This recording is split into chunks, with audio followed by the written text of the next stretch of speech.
بسم الله الرحمن الرحيم وأنزلنا إليك الذكر لتبين للناس ما نزل إليهم ولعلهم يتفكرون.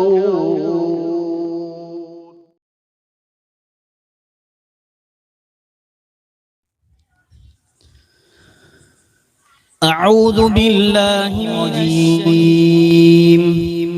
بسم الله الرحمن الرحيم.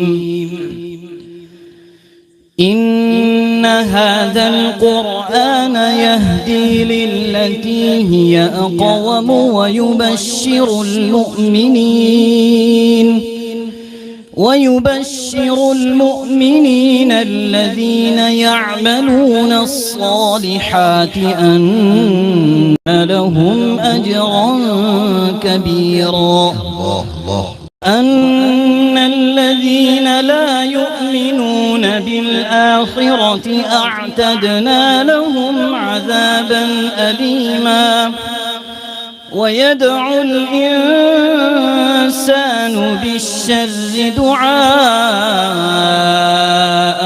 بالخير وكان الإنسان عجولا. وجعلنا الليل والنهار آيتين فمحونا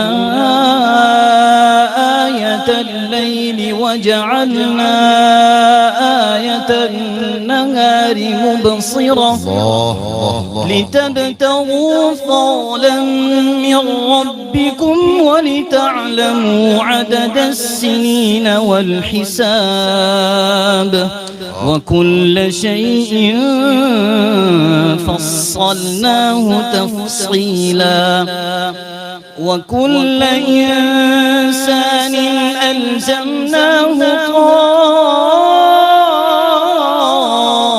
طائره في عنقه ونخرج له يوم القيامة كتابا يلقاه منشورا. اقرأ كتابك كفى بنفسك اليوم عليك حسيبا. من اهتدى فإنما يهتدي لنفسه ومن ضل فإنما يضل عليها ولا تزر وازرة وزر أخرى وما كنا معذبين حتى نبعث رسولا. وإذا أردنا أن نهلك قرية أمرنا مترفيها ففسقوا فيها فحق عليها القول فدمرناها تدميرا. وكم أهلكنا من القرون من بعد نوح وكفى بربك بذنوب عباده خبيرا بصيرا.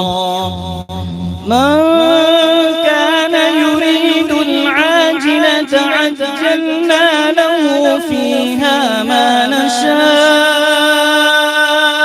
لمن نريد ثم جعلنا له جهنم يصلاها مذموما مدحورا. ومن أراد الآخرة وسعى لها سعيها وهو مؤمن فأولئك كان سعيهم مشكورا. كلا نمد هؤلاء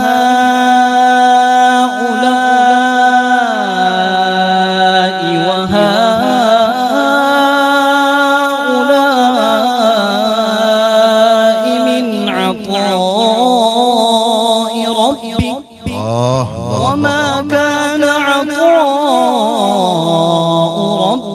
محظورا انظر كيف فضلنا بعضهم على بعض وللآخرة أكبر درجات وأكبر تفضيلا لا تجعل مع الله إلها آخر فتقعد مذموما مخذولا صدق الله العظيم.